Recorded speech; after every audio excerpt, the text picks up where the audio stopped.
د واده په شپه باندې خاوند په ښځه انتهایی ډیر ظلم وکړو، خو اخر ولې دا ټوله واقعه در سره نن د یو ښځې د خولې شریکوم چې هغې خپله شریکه کړې ده او د ظلم داستان یې بیان کړی دی.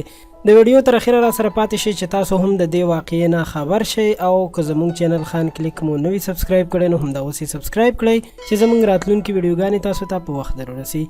دوستانو، هڅې خو به تاسو ډیر اوریدلی وي چې د واده په شپه باندې اکثر خلک په ښځه ډیر ظلم کوي، خو دا واقعه ډیره مختلفه ده. دا ښځه د خپلې لور قصه کوي چې زما یوه لور وه چې ډیره راباندې ګرانه هم وه او هیڅکله مې د هغې یو ناز هم نه و غورځولی. یوه ورځ داسې وشول چې د یو ښه کورنۍ نه د هغې لپاره رشته راغله. موږ هم ښه وګڼله چې خانداني او ښه خلک دي، دا رشته به ورسره وکړو. خیر، د ډیرو جرګو مرکو نه پس هغه رشته وشوه. په خوشحالۍ باندې واده هم را جوړ شو. موږ په ژړا ژړا خپله لور رخصت کړه، خو د انسان او د خدای پاک فیصلې یو شان نه وي. موږ دا فکر کولو چې لور به مو ښه ښکلی ژوند شروع کړي او دغه یو څو ورځې به په موږ باندې تکلیف وي، دغه تکلیف به بیا لرې شي او لور به مو ښه په خوشحالۍ باندې ژوند تېروي، ځکه چې خور او لور هسې هم یوه نه یوه ورځ د کوره ودیږي او رخصتیږي. موږ د واده نه وړاندې خپلې لور ته نصیحتونه هم کول او څه چې د خاوند حقوقو هغه ټول مو ورته بیان کړي وو.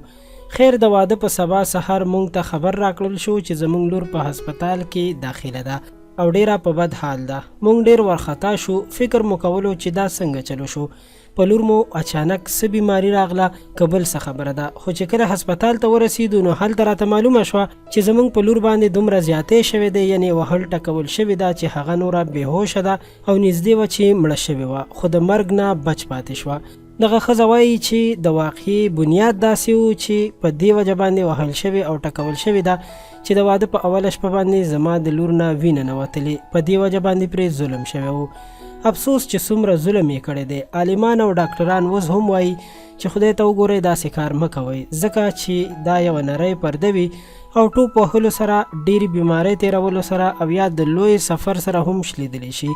خو زموږ خلک چې اوس هم دا خبرې نه مني او اوس هم په ښځو باندې د دې په خاطر ظلم کوي یا طلاق ورکوي یا یې وجني چې د هغې نه د واده په اوله شپه باندې وینه لاړه نه شي، چې دا خبره هیڅ د منلو وړ نه ده.